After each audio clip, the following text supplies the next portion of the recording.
Good day, everyone. Welcome. I'm Jack Van Horn from the University of Virginia, and it's my distinct pleasure to welcome you to this installment of our 2025-2026 Foundations of Biomedical Data Science seminar series. Our unique lecture series is made possible through the generous support of the UVA College of Arts and Sciences, the UVA School of Data Science, and through a grant from the National Institutes of General Medical Sciences. Since its founding in 2016, the Foundations of Biomedical Data Science seminar series has been at the forefront of exploring the transformative impact of data science methodologies, artificial intelligence, deep learning, and statistical modeling across diverse themes in biomedical and health sciences. Our selected theme for this year is focused on data science approaches and the study of autism spectrum disorders, where every Friday we enjoy a wide range of leading thinkers discussing the issues, promise, opportunities, and the hurdles associated with autism spectrum disorders. And this includes deep phenotyping, clinical assessment, advanced genomic, transcriptomic, metabolomic, and other omic methods, along with a wide variety of data analytic opportunities that are presented for data science, deep learning, AI, and spatial modeling. We're particularly excited about this year's seminar series program where biomedical researchers and computational experts will help us to shape the domain of autism spectrum disorders and provide some insights into its quantitative analysis and definition.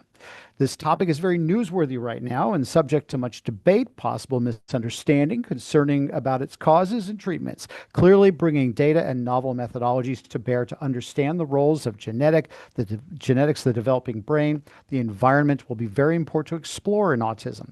We are particularly looking forward to covering the breadth and the depth of this novel and topic area of research and investigation. For today's seminar lecture, I am delighted to welcome our speaker, Professor Shafali Jeste from the University of California, Los Angeles.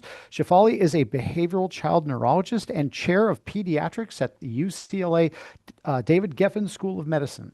Her research focuses on autism and related neurodevelopmental disorders, with an emphasis on identifying biomarkers and predictors of atypical brain development in infants and in young children. Her work integrates neurophysiology, genetics, and behavioral assessments to enable earlier diagnosis and targeted interventions, particularly in genetic conditions associated with autism. Dr. Jeste has multiple NIH-funded studies and clinical trials and has authored more than 150 peer-reviewed publications advancing precision medicine and approaches for developmental disorders. In the spirit of our 2025-2026 Biomedical Data Science Seminar Series theme, today's lecture is entitled Baby Steps to Breakthroughs in Precision Health in Neurodevelopmental Disorders. This lecture will review progress in precision health in neurodevelopmental disorders with a focus on studies of infant development with improved precision and timing of diagnosis and intervention, as well as studies of clinical trial readiness in genetic neurodevelopmental disorders. Dr. Shafali's lecture will also discuss recent advocacy efforts in autism and child health, emphasizing the importance of messaging rigorous and evidence-based science and clinical care to the broader community. As we always do, we are streaming this lecture live and for recording via YouTube. So if you're watching us on YouTube, thank you so much for joining. Also, our specially selected 2025-2026 Biomedical Data Science Innovation Lab participants, as well as alumni, are encouraged to submit any questions they have via the chat feature in their YouTube sessions. I'll be synthesizing these questions and I'll ask them on your behalf during the last 10 minutes or so of the lecture. And with that, thank you so much, Shafali. We are so excited to be hearing from you today. Thank you, Jack, for inviting me. And I'm so happy to be here. And yes, so I'm going to try to cover some big topics. And what I will do is, of course, show you some data and work that we've done over the years, but really try to keep it more thematic so that some key principles hopefully stay with you that I think are really key right now as we're in this landscape, as Jack mentioned, where there is a lot of misinformation that's being disseminated about autism and neurodevelopmental disorders. And I think it's important for us as a community to be, well positioned with the correct, rigorous scientific information about neurodevelopmental disorders. So I will, let's see, let me make sure I can move forward here. Okay, so that is what Jack, oh, sorry, Jack, I think I was supposed to go to that slide when you introduced me. So here are my disclosures. The only thing relevant for the talk today is that I'm going to talk about a trial that we launched in a genetic syndrome called Dup15q syndrome, and that was initially sponsored by Roche and now by a new smaller biotech. So that's relevant to the disclosures, but otherwise nothing really relevant to the talk today. So what I'm going to do in the next 45 to 50 minutes is first really sort of lay out the landscape of neurodevelopmental disorders and really what I think of as the promise of precision health, and we'll define that. I'm then going to give you two quick stories because I think sharing a story is the best way to really understand what I'm describing. And so I'm going to talk about our work in two genetic conditions, tuberous sclerosis and Dup15q syndrome. And then we'll end with really talking about one very exciting international initiative focused on precision health, and then open up for discussion and questions. And again, I'll definitely throw in advocacy points here and there as we go.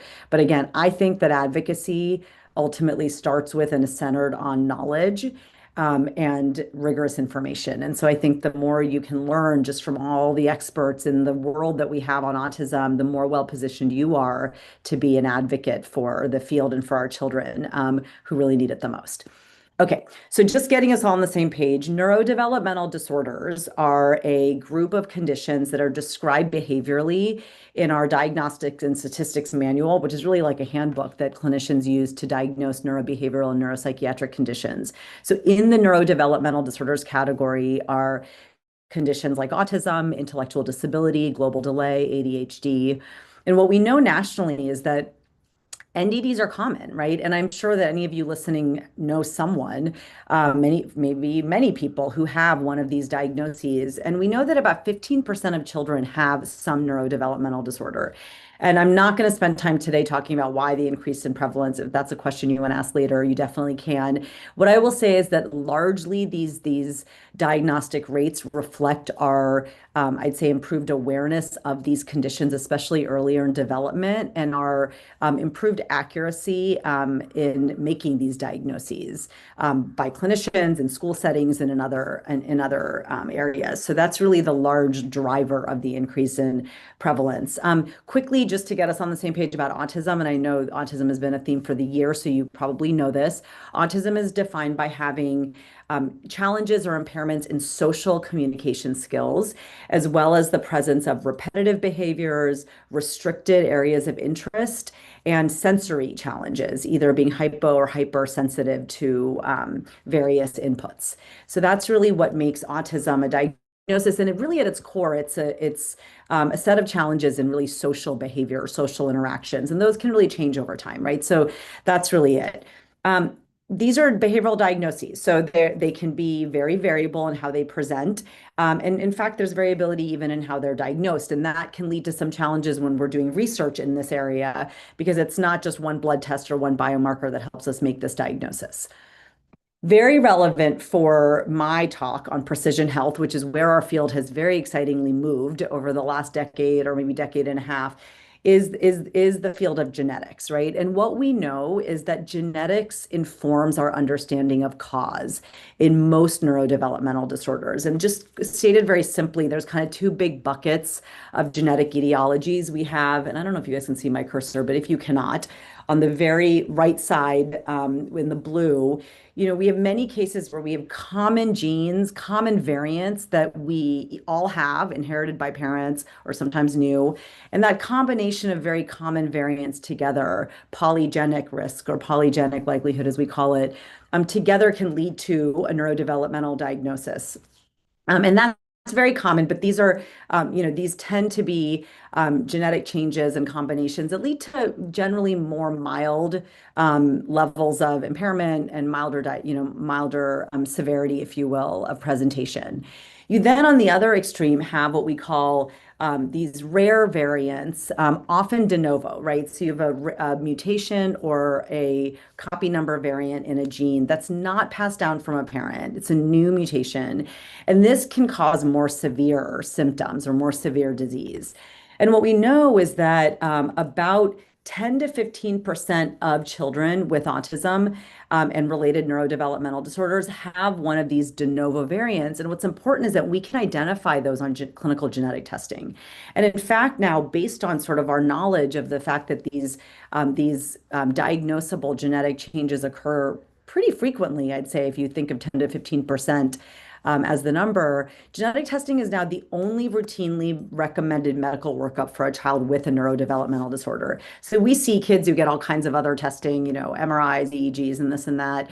But really, genetic testing is the one gold standard test.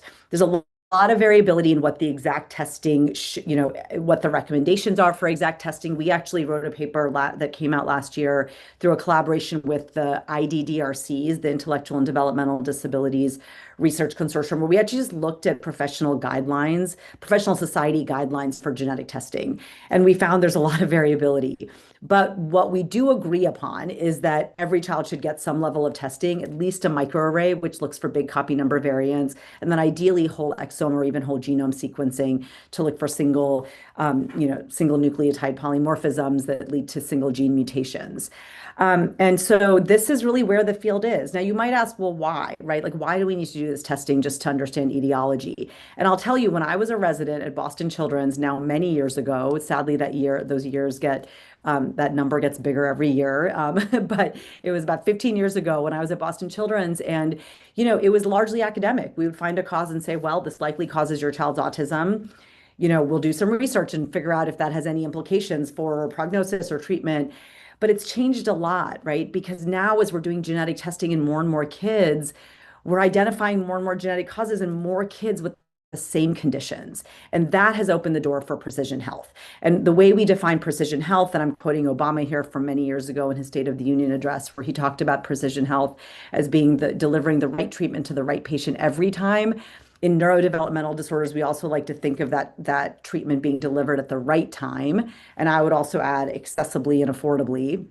But what our genetic testing landscape has led to is what we think of as this like discovery cycle for new therapeutics. So think about, you have a big cohort of children around the world who have the same genetic mutation or variant. Those families actually meet each other through social media and other platforms. And so then we can start characterizing a cohort of patients, doing deep phenotyping and understanding clinical presentation. We can start understanding, are there brain-based biomarkers that really help us understand the mechanisms underlying disease in that specific genetic cause. We can then develop preclinical models, whether they're animal models like rodent models or primate models, whether they're models derived from patient stem cells that can lead to then, of course, the generation of assembloids to really understand mechanisms of disease.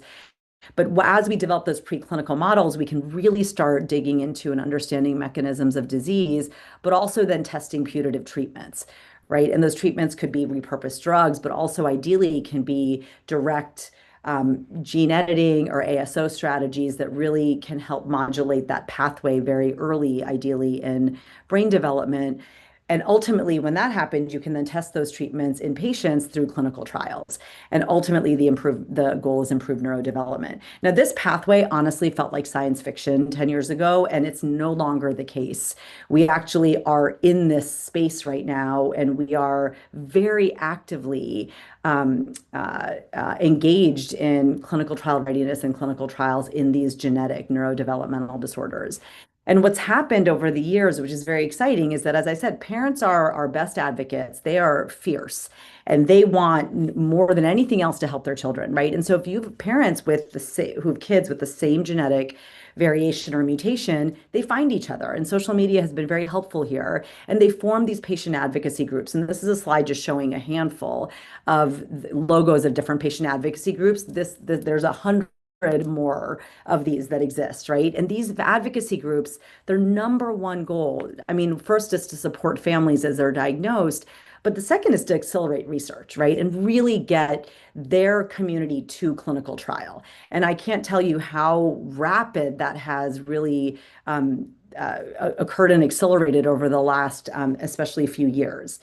I actually had Claude help me make this slide, and we dug through, it took a lot of iteration, but we dug through clinicaltrials.gov and just looked at, and don't worry about the x-axis. This is like the colors are basically different gene mechanisms. So you have like ion channel, mTOR pathway, chromatin, synaptopathies, other pathways. But I basically asked it to make me a slide showing the rapid rise in clinical trials in genetic neurodevelopmental disorders and epilepsies, because there's a lot of overlap. overlap, right? A lot of these kids who have neurodevelopmental disorders also have other co-occurring conditions like seizures. And again, after a lot of iteration, this is what was produced, and this is pretty incredible, right? Look at the rapid rise in just the number of new clinical trials in our space. So this is exciting, right? But this is where the talk really starts, and where the word of caution comes, is that clinical trials are not trivial in this population.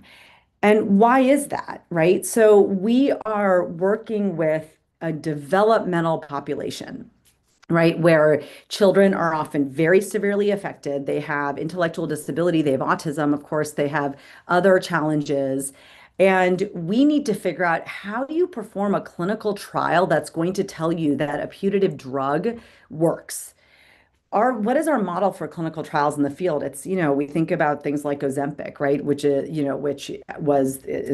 GLP-1 inhibitor, where the trial was done and the main outcome was body mass index, or weight, really, right? And there was no way to question the fact that the group that received Ozempic compared to the placebo group lost more weight. I mean, it's, you don't need to spend a lot of time thinking about an endpoint to see the large impact that drug had. That's a taller order in neurodevelopmental disorders. And so where the field really is sitting right now is thinking about, as these therapeutics are being developed, and as these patient advocacy groups are really converging on this exciting, on these exciting new opportunities, we need to be ready to have clinical trials that can adequately test whether a drug could work and is working. And so this is what I call, again, clinical trial readiness. And I think about clinical trial readiness kind of in these 4 buckets. And we wrote a paper, like a review on this a couple of years ago. There's been plenty written since as well. So the first is that we have to engage the patient community in research. You might imagine that even though these patient advocacy groups are very excited about being involved with trials, there's also stigma around being in clinical trials, right? There's fear around, well, how do we know it's safe? A question we get asked all the time is, why should my child be in a placebo arm? Why would I not want, I want the treatment. I don't know that I want to be in a trial where my child might not get the treatment. How do we have that conversation with parents, right? So a lot of work needs to be done to engage our patient communities in research. We also then need to figure out, what are we measuring? So even if we have the right treatment, right, what is the outcome that we want to measure that we think will change in a short period of time? And that, again, is not a trivial question, and something that we need to really have data, right, to be able to answer that. And so we have to establish the best clinical endpoints. We also need biomarkers, ideally. Again, going back to we can think about trials in diabetes, right? We have great biomarkers of diabetes: hemoglobin A1C, blood sugar, very easy to measure, very robust, very objective, and they reflect the underlying pathogenesis, right, of the condition. What is our biomarker in autism and neurodevelopmental disorders? And we're going to get to that in a minute, but we need to think about, are there, biological measures that we can use that will really help us determine whether a drug could be working? And then lastly, once we've done all that, we have to effectively partner with families, and I would say with industry partners, to effectively launch the trial and to assure we can enroll adequately to be able to answer the questions that we're asking. And so this is an important slide. If you don't take anything else from this talk, I would say just take this home with you, because this, while it seems maybe a little bit mundane, is really what we're entrenched in right now, is like getting really successful in achieving these 4 goals. And so I want to just take a minute to sort of talk about the term biomarker. You've probably all, especially as many of you are data scientists, have heard this term used a lot. I think it sometimes gets used incorrectly, and I'll tell you why I think that. But a biomarker is any characteristic that's objectively measured and evaluated as an indication of either a normal process, a pathogenic process, or perhaps a response to treatment. A biomarker is not the same as a method. And so one of my biggest pet peeves, and I'm sure some of you will agree with this, one of my biggest pet peeves is when someone says, oh, you use EEG to study autism, so EEG is a great biomarker. Right. And I always say, well, no, EEG is a method. The biomarker is the measure, the dependent variable we're pulling out of that method to really ask a specific question. And so you have to be thoughtful about, what is my question? So the first thing I'll say about biomarker is context of use matters, right? So are we using a biomarker to predict who might respond to a treatment, or to predict who might even develop autism? Are we using it to stratify kids to give us some very, maybe help us select, well, if we stratify kids based on a biomarker, this cohort of kids are the ones that we're actually going to select to be in a trial. Are we using it to help us make a diagnosis? I do not think we need a biomarker to diagnose autism. I think it's a very robust behavioral diagnosis, but certainly that's something that can be used maybe in other conditions. Are we using it? And this is where I think it can be they can be very helpful as a measure of drug target engagement. And I'm going to show you an example of that when we talk about Dup15q. Is there a biomarker that tells you the drug has hit the target? The putative target usually is the brain. And so, hey, this biomarker changed. Maybe that's the child that should be kept in the trial because the drug might work. Or could it be used as a treatment response? So we have to think about that. So when you're reading papers and hearing people talk about biomarkers, ask this question: what is your context of use for that biomarker? The other thing that matters is biological mechanism, right? So what are we going to use to study the biological mechanisms of a neurodevelopmental disorders? And I'll take you through this I'm not going to walk through this whole pathway. Many of you know this already, but we go back to the genes, right? Like, what do these genes do? Now, again, these genes affect lots of different pathways in the brain, these genes that are causing neurodevelopmental disorders. But I would say they largely converge on the brain circuit, right? They converge on the way the brain networks are forming, developing, responding to external experiences and inputs. And so how do we measure circuits, right? So my lab uses EEG. EEG is a beautiful tool to measure brain circuit function in real time. It has great temporal sensitivity. It's also really developmentally sensitive, and it's also pretty motion tolerant. So it allows us to collect data and learn something even in babies that might be moving around a lot, or in kids who have pretty severe developmental disabilities and may not be able to stay as still as they need to for other types of tools like MRI. This does not mean that other tools like MRI, FNIRS, and others are not incredibly informative. But again, we have to think about kind of the tools from a feasibility standpoint also. And again, our lab has really done a lot in the EEG space. And I'm going to show you a couple just for fun slides on EEG data in a minute, and then we're going to get to our examples. So biological mechanism matters when you're thinking about the biomarker method. And then lastly, what I'm going to say, and many of you are data scientists, scalability and replication matter, right? So we often see in our field, we're often plagued by this issue of we're going to do, someone does a study in 10 kids and then it doesn't get replicated. It's great for proof of concept, maybe for hypothesis generation, but you really need to be replicating those findings in larger samples. And so we've spent, our group, a lot of effort and time in developing, being a part of, creating, contributing to large-scale consortia that have really been focused on this issue of let's test biomarkers in autism that can be used for trials. Let's make sure they're scalable and feasible, and then let's see if we can replicate. And I just show you some of the ones that we've been involved in here. I'm going to show you 2 snippets of data just from our baby work, just as an example, right? But we've published in all of these different consortia that have different sort of goals within this larger landscape of precision health. And in the interest of time, I won't get into every single consortium by any means. The infant brain imaging study is the one that I'm going to mention here. And so this is a longitudinal study that's using actually MRI, eye tracking, and EEG to study babies who have older siblings with autism because they're at higher likelihood for developing autism.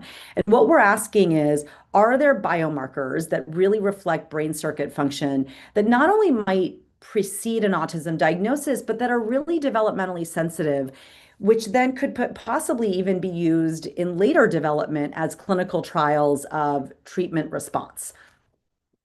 But the first thing we had to do when we were doing the study is what we realized was there haven't actually even been well-published standardized methods to collect and harmonize EEG data across a large consortium of babies.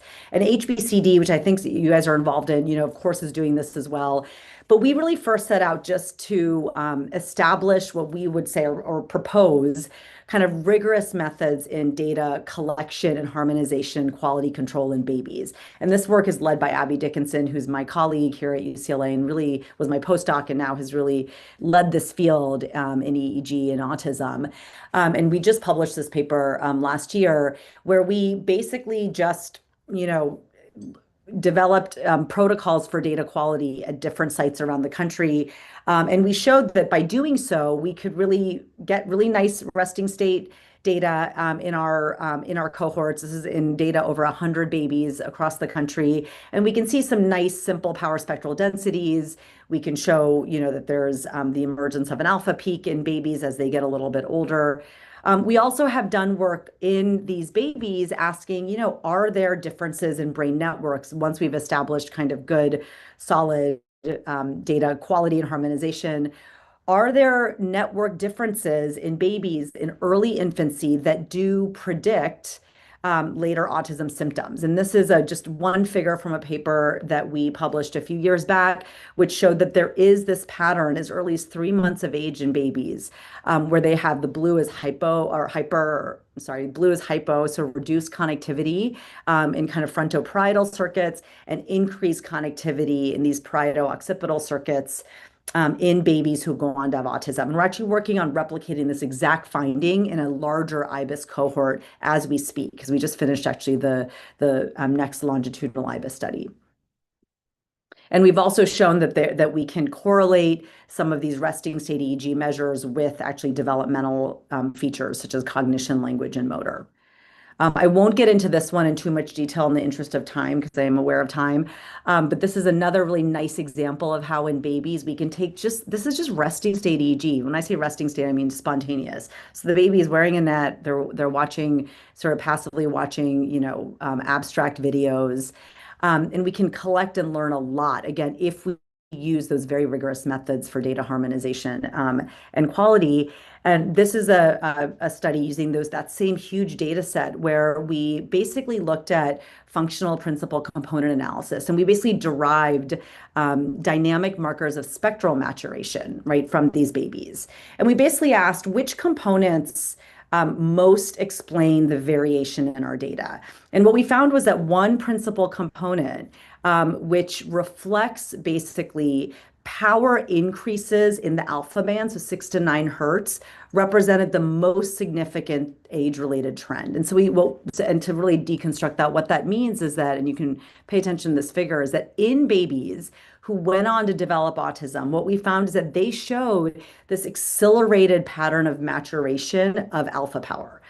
And that's pretty robust and interesting, and something that we now are trying to, again, replicate in another equally large cohort.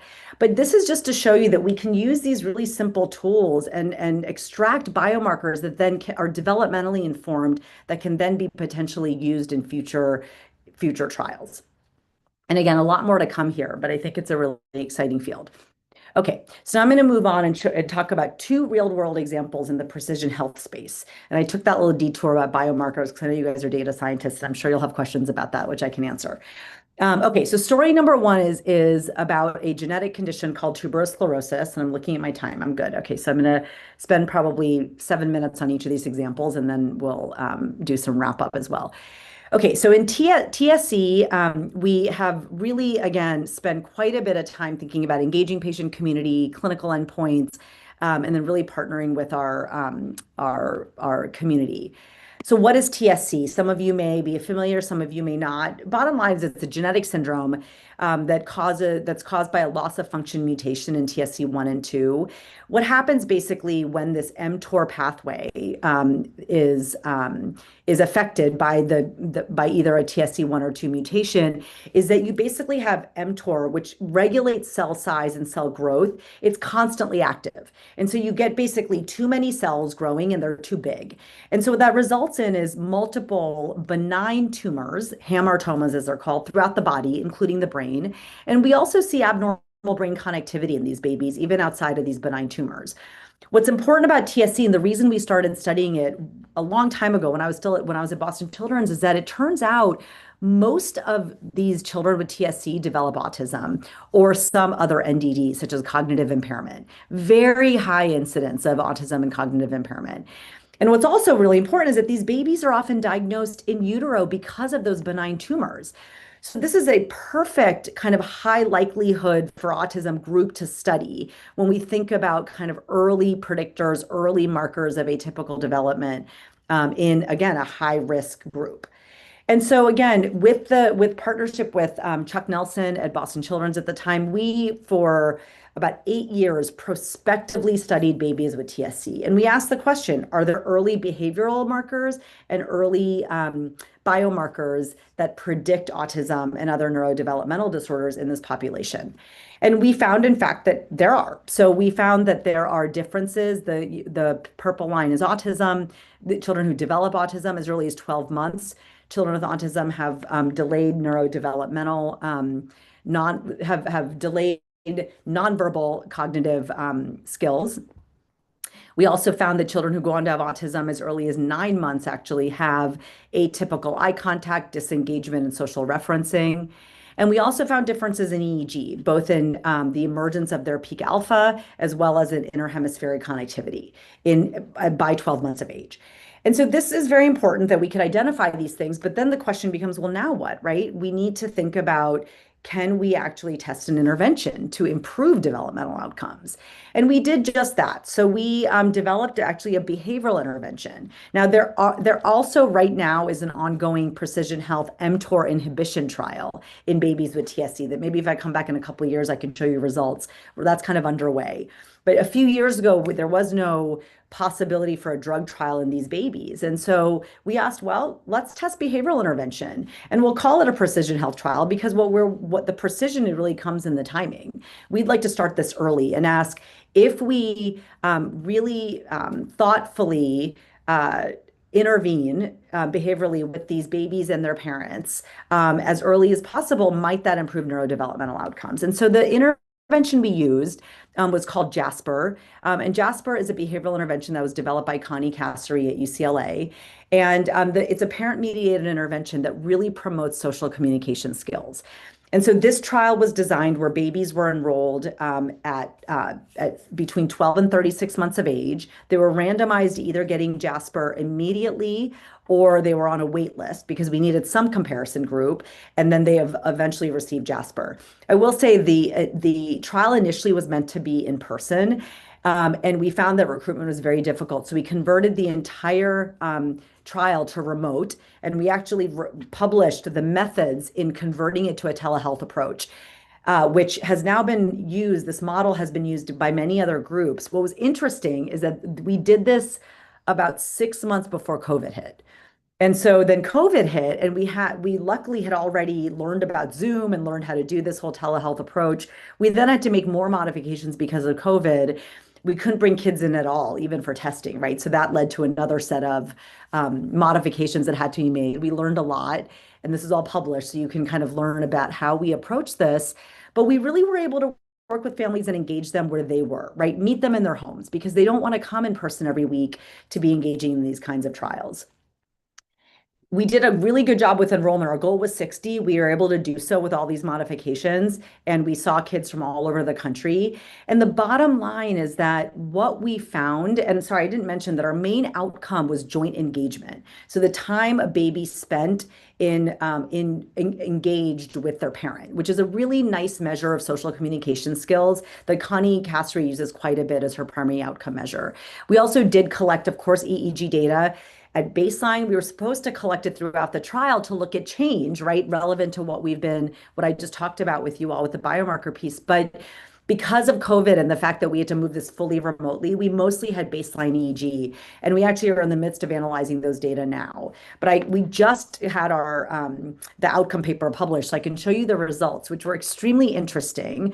Perhaps not what we were expecting, but I think really opened the door for some important conversations about how we think about clinical trials in babies, which is that what we found. So again, our main outcome measure is time spent in joint engagement, right? So what we looked at is amount of time spent in joint engagement at baseline, and then we compared our waitlist group to our active Jasper group, and we looked at time spent in joint engagement at the end. Now, we collected a lot of other secondary outcomes, but I'm focusing here on the primary outcome. And then we looked at a lot of co-occurring conditions and potential confounders like age of enrollment, baseline developmental level, baseline epilepsy. Most of these children have seizures.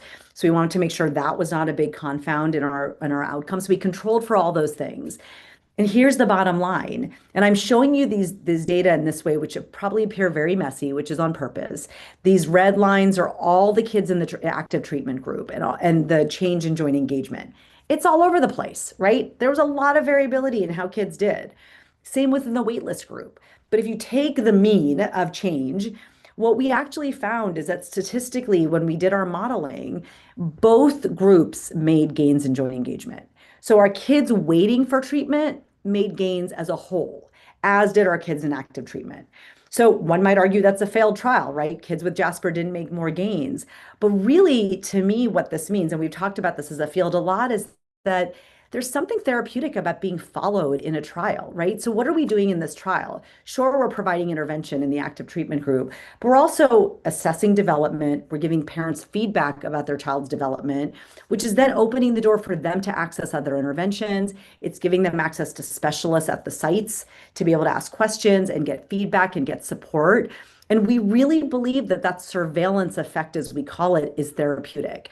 That's really powerful for us as clinicians, but it also really makes us think about if we really want to design a clinical trial that shows that a treatment might work, we have to account for these other factors that maybe are a little bit harder to measure, right? And so that's something that we talk a lot about in the outcome paper.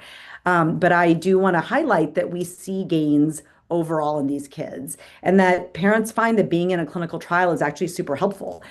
We actually published an outcome survey where we interviewed parents at the end of the trial. And we just asked them, like, what did you think about being in this trial? What did you understand about neurodevelopmental disorders before you started, engaging in this Jeste trial? What feedback would you give us? What was helpful for you? We asked open-ended questions, and then a really smart graduate student started did this really nice qualitative analysis, this thematic analysis around those interviews. And the bottom line is what we found is that parents rely on each other and online resources for a lot of information. They often felt dismissed by their clinicians with regards to their concerns about their own infants and toddlers' neurodevelopmental issues, but that they found that being in an actual trial was very helpful because they finally got validation about their concerns about their child's developmental challenges, and they got feedback. And this is also really important. We published this and actually in this publication gave very specific recommendations for clinicians on how they can maybe be more proactive about working with families and counseling them and gathering the necessary information and really partnering with the families when there's concerns about neurodevelopmental disorders. And this is not specific to TSC. Of course, we did this in this condition, but this is very relevant for clinicians and providers more broadly when they're taking care of kids who might be at higher risk for neurodevelopmental disorders. What's really exciting is that TSC, this space of early developmental and intervention studies in TSC has totally exploded in the last few years. And one of my actually research coordinators made this really cool slide where it just shows all the different early intervention studies in TSC now. And I'll just highlight that TSC STEPS is the mTOR inhibitor trial that is underway now that's asking whether mTOR inhibition early in development can improve neurodevelopmental outcomes. So stay tuned for that. Okay, the second story is another genetic syndrome, and I am aware of time, called Dup15q syndrome. And this has been a genetic syndrome very dear to my heart. We've been doing work in this space for a very long time, and I'll tell you why in a minute. But again, I want to remind you that we've thought a lot about trial readiness as we have really studied this neurodevelopmental disorder. So just to quickly orient you about Dup15q syndrome, so it's a copy number variant, meaning it's a large duplication on chromosome 15q. There is a there's a bunch of genes in that region that's duplicated. And very importantly, this region is called the Prader-Willi-Angelman syndrome critical region. And the reason is that Prader-Willi and Angelman, which are deletions of one gene in this region, and that gene is UB3A. So UB3A is a very important gene for brain development, brain health, very critical for synaptic integrity and synaptic development, also very important for inhibitory neurotransmission. So UB3A is duplicated, maternally derived UB3A is duplicated in this condition, but as are a lot of other genes, including a cluster of GABA receptor genes, which is relevant when I talk about the biomarker in a minute. But what's really, important about this syndrome clinically is these kids have neurodevelopmental disorders, right? They have global delay, motor impairment, intellectual disability, a very, very high prevalence of autism, as well as epilepsy. And that's kind of the constellation of symptoms we see in many of these genetic neurodevelopmental disorders. What got us interested actually in Duke 15q is that these kids on clinical EEG have these high frequency oscillations in the beta range. And usually, as a neurologist, I see these oscillations in a patient who's taking a GABAergic medication like Ativan or Valium, like a GABAergic a GABAergic medication or a GABA positive allosteric modulator gives you that EEG. But these kids aren't taking that, right? So it suggests that there's sort of this endogenous increase in GABA neurotransmission that is not adaptive because these kids have seizures, they have neurodevelopmental impairment. But when we saw that, we thought, gosh, this might be an actual biomarker of the condition. And the reason we became particularly interested in that is that at the time, many years ago, a pharmaceutical company actually had a GABA negative allosteric modulator that was being tested in other conditions as like a cognitive enhancer and other things, but it was kind of ready to eventually be repurposed. And we thought, gosh, if this could get repurposed as a putative, precision health repurposed drug for Do15Q, this EEG biomarker might be an interesting measure of whether the drug is working, right? Because those beta oscillations are reflecting, again, extra GABA neurotransmission. If you're then knocking that down, might you see a normalization of those beta oscillations? And it turns out that you can see a reduction in this in a beta peak in a mouse model of this condition using that drug. And so we had this kind of interesting set of facts that were, kind of coming together. And so we really set out to study this syndrome. And so we first really were proactive about engaging families. I won't get into this in too much detail. I have a great story about this. But what I'll say is that all of these patient advocacy groups have family meetings. And in these family meetings, all the families from around the country come together to learn about the science of the condition. And oftentimes what happens at these meetings is there's also a science meeting with the scientists that are studying the condition. And the science meeting sometimes happens separately. And so one year I was at the science meeting and I was about to give a talk about the syndrome. Like I was about to show videos about what Duke15q looked like to a bunch of basic neuroscientists, folks who had only seen mouse models of Duke15q or iPSC models. And meanwhile, as I'm about to give this talk, there's a family parade downstairs for the family meeting. And the family parade is this beautiful event that happens every year where literally child after child just parades down like a little aisle of a hotel ballroom, and they celebrate each child one by one. What is a better way to learn the condition than to see these families and see these kids, right? So I actually did not give my talk. I said, you know what? We're all going to go downstairs. We're going to watch this. And we did. It was incredibly powerful. I mean, there was not a dry eye amongst the scientists. And I think it really led to a different level of engagement in the science meeting once we actually had experienced that, and the scientists and the families got to meet each other, and families were saying, please find us a treatment, like, please keep doing your great work. And I think everyone was left with this sense of purpose that was really powerful. And now we actually always integrate those two things. So I just want to sort of say that in terms of like, it's, engaging families and scientists, there's ways to do this really nicely with these rare disorders. And so we also really are proactive about engaging our families by making research as easy as possible. So we do a lot of desensitization. We give people, videos and visual schedules so they know what to expect when they come into the lab. And so we, over the last many years, when I look at the slide, I'm like, holy cow, 2015, we really set out to accelerate trial readiness, right? So we asked we're going to basically figure out what are the right clinical endpoints to use in a clinical trial once this drug gets ready. Can we quantify this EEG biomarker? And then can we design the right trial, right? Just what I was talking about earlier. And that's exactly what we did. But what we did is we brought the research to the families. So we went to family meetings and collected EEG data, which is not, if you guys use EGI, that amp is heavy. Like, it was not the easiest thing to do, but we just took it to these different places. We did also collect data at UCLA, and then when I was at CHLA, but most of it was done at the sites. We collected lots of behavioral data, and we ultimately found the right endpoints and biomarkers for the trial. And I'll whiz through this, but I'll say that for any of you who are more kind of clinical psychologists in the room, we used a lot of clinical assays. And what we actually found was that there's a really nice interview of parents of adaptive behavior, sort of how does your child live in the world, called the Vineland. And the Vineland gave us really nice data in these kids. And you can see this nice histogram here. Our IQ measures we struggle with, even if we're creative with how we do our scoring and everything else, a lot of our kids fall at the floor. And that makes it really difficult to be able to maybe measure change, right? When you have a lot of kids clustered at the floor. And so this measure of adaptive skills has been really the primary outcome in most clinical trials now in Duke 15Q.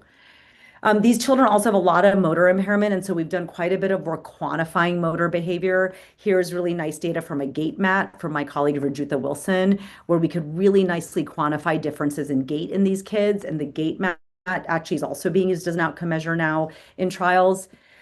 We developed a clinical global impression scale for Duke 15Q modeled after the one used in Angelman, and that's also being used. But again, it took a lot of work to be able to actually test our kids to be able to really understand what are the right outcome measures. You can't just pluck one off a shelf and say, this is the one we're going to use. And so I bring that up just because I think, sometimes we don't really appreciate how much effort goes into this, in all these different conditions. With regards to the biomarker, we were able to quantify it, and this was beautiful work done by two graduate students in the lab over the years who are now both faculty or postdocs. One is a faculty, one's a postdoc. And we found that we, could absolutely quantify those beta oscillations. This is basically a heat map where Duke 15Q shows much higher beta power with an effect size of almost 2, which is really high. You don't see that normally in EEG. And then we've done lots of studies testing its properties. We find that you can quantify it, in clinical EEG as well. No differences based on duplication. There's different duplication types in the syndrome, and it does correlate with clinical severity. And that paper actually is under re-review right now, so that'll be out really soon. And with all that said, we designed the trial in partnership with Roche, and our primary outcome was that Vineland. Our secondary outcomes were a lot of other clinical measures, and we used the biomarker as a measure of drug target engagement. So the question was, if you give the drug, do beta oscillations go down? Do they attenuate? And if so, does that relate to sort of clinical? Does it precede or predict clinical response? Now, sadly, I will say that this trial, which was extremely well accepted by the patient community, this is a picture of the keynote address at the family meeting where we sort of socialized this number 90. 90 was our target enrollment. And we had about 50 kids on the wait list for this trial when it launched. And we were actively enrolling. And then unfortunately, within 6 months of the trial being launched, it actually got halted by the company because of decisions, financial decisions, essentially. These rare disease trials are expensive and they are small. And they decided that the trial was not going to continue. Now, I will say that the trial is now, the drug has been bought and we're developing the trial with a new company.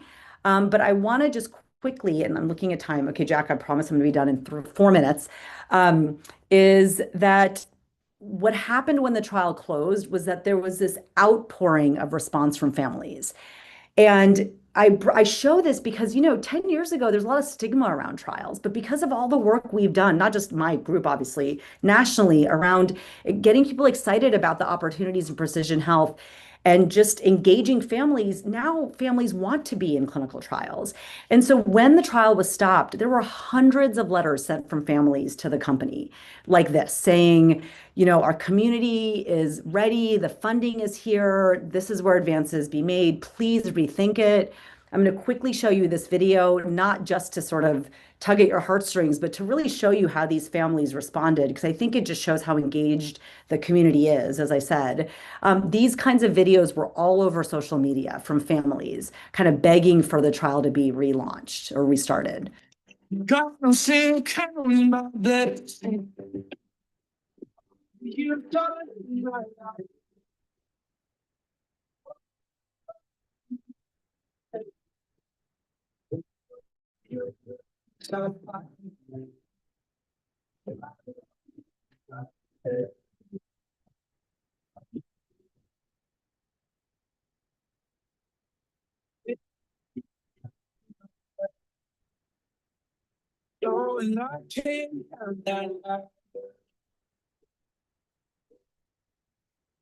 Okay, I'm going to pause it there in the interest of time. I'm happy to share they're all over social media. And I still get tearful when I see this because I know this child. He was actually the first one in the trial at UCLA.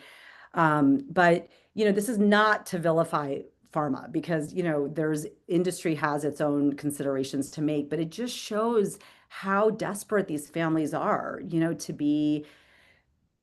to have treatment options because we don't have them now. We can provide a lot of hope and comfort for families with diagnoses and supporting them with behavioral interventions, which are really important. But, we're in an era where our families are ready, right? And so I think that that's a responsibility that we have to bear, and I take it really seriously.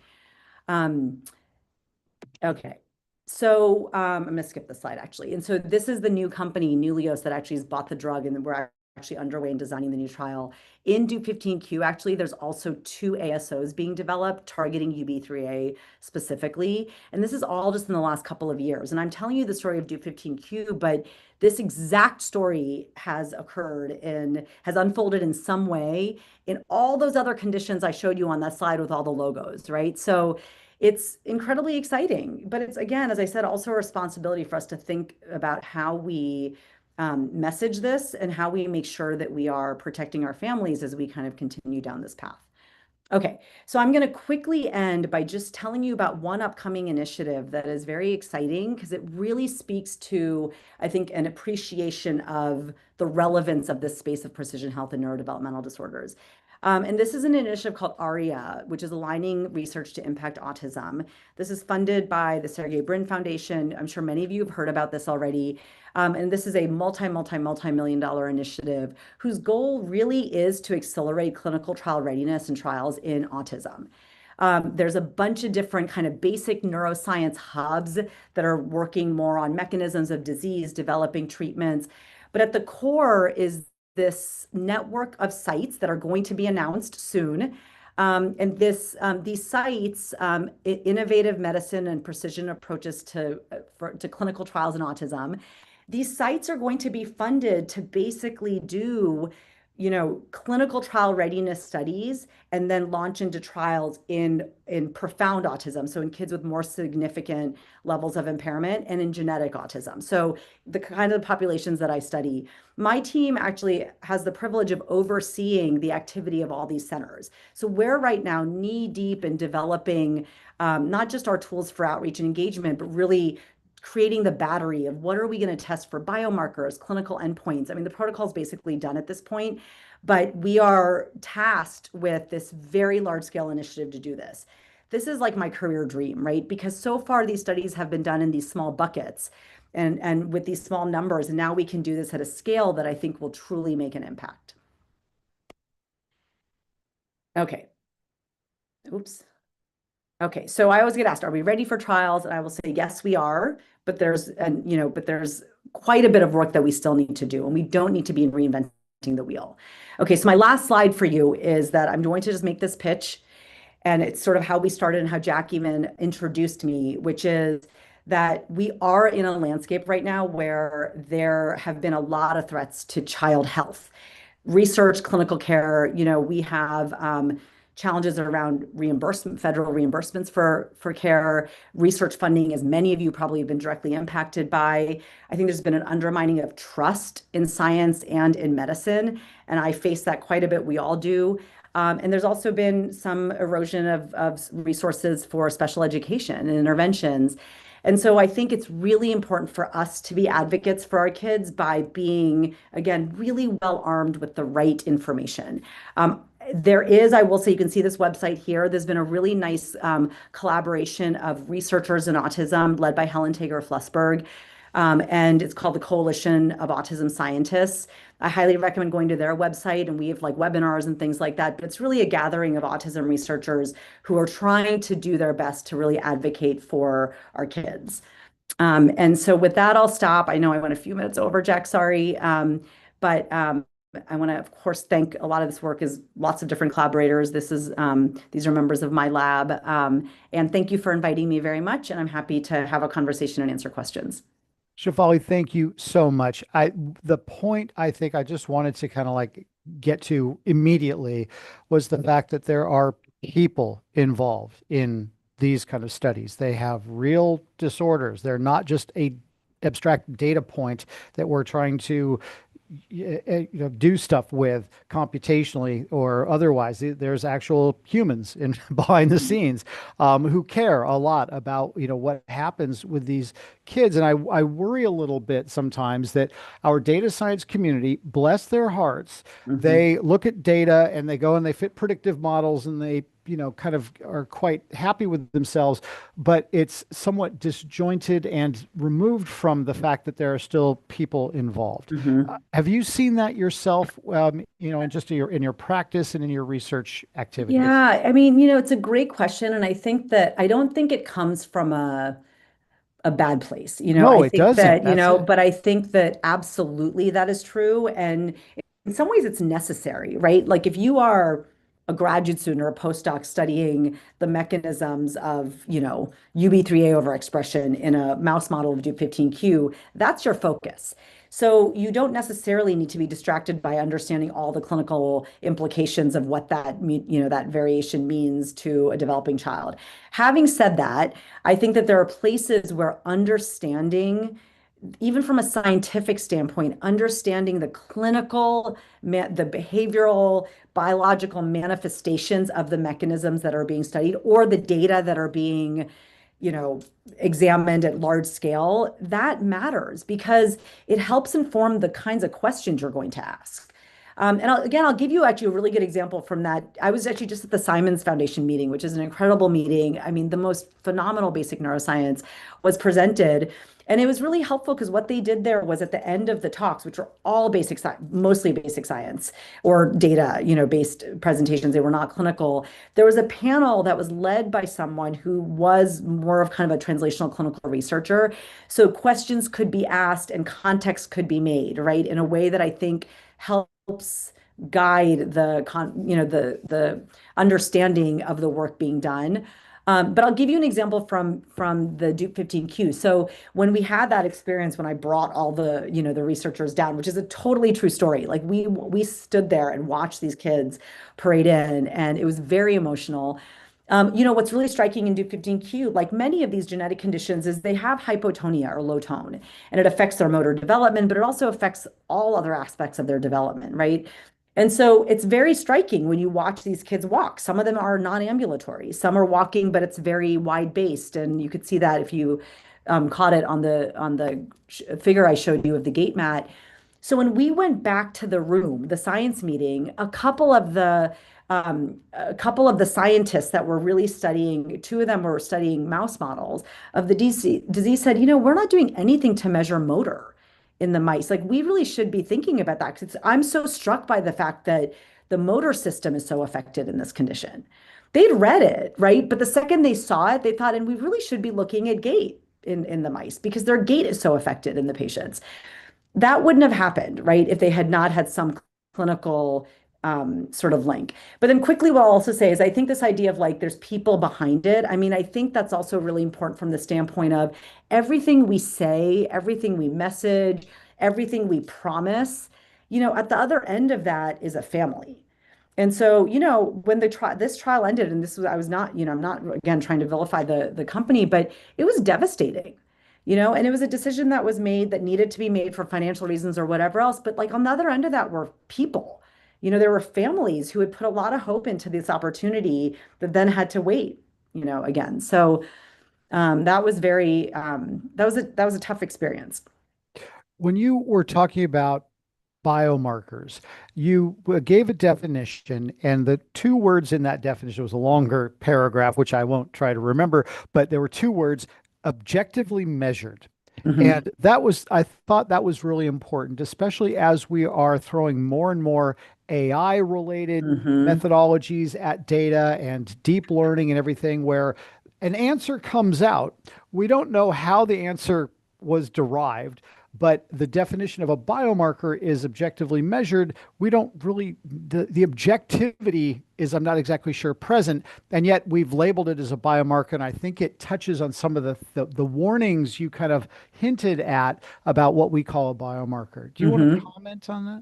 Yes, I completely agree. And I'll be honest. I mean, you have data scientists listening to this. I think we work with a lot of data scientists, and I didn't spend the whole talk talking about our EEG work, but I actually find the promise of AI. I mean, my department knows this. I talk about AI all the time. I'm obsessed with AI. I think it's super, I mean, I think it's super exciting. And I think, yes, we have to use it judiciously and not, we have to use, apply our own expertise to it so that we're not just letting a machine tell us an answer. Um, but I think I would actually argue that I think if we use these tools right, they actually might provide us with more objectivity around signal in our data that we may not appreciate if we're using our own, biases in asking questions of our data. EEG is a great example, right? Like EEG is high dimensional and it is, I mean, is endless what you can do with like 10 minutes of, I mean, any minutes of recording of EEG, right? So what we end up doing is we kind of, we take that signal and we reduce it pretty substantially to to whatever dependent variables we're trying to create because we want to at least be rigorous from that standpoint. But I would love to be at a place where we say, listen, let's like here's all the data. You tell us what is really differentiating these groups. And then it's our job, or whatever it might be, or tell us what's changing with treatment, right? Or tell us, stratify this group in a way that gives us some meaningful, again, differentiation or subgrouping. It's then, though, up to us to say, does that make sense? Right. And so when I showed you that figure from Abby's data, the 3 month, EEG networks that predict autism, when we did that and it was like a leave one out model, which is like, sort of an older model now, of course. But, we did this and we thought, okay, well, we've created a model. We have to replicate it, which again takes 5 years because you have to have a whole new cohort of kids. So we're doing that now. But we also looked at the data and said, this makes sense actually, because in some imaging studies, those same regions have been shown to be altered using fCMRI. And so it made, and they're kind of putative social brain circuits and that kind of thing. And so it worked, but you have to apply some, context to it. I think that is a very diplomatic thing to say. It's a great answer that, AI is not a potential scourge or that it's going to be uninterpretable. It's that it's a tool for The us tool. and that it can help us to identify targets.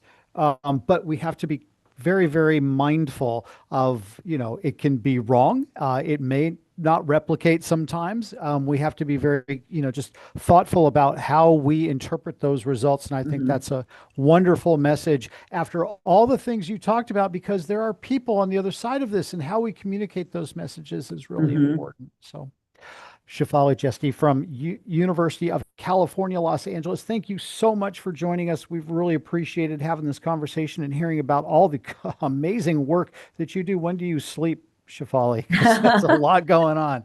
But It's thank a you so team. It's a much. big team. So Well, I just get to tell the story. So you do wonderful.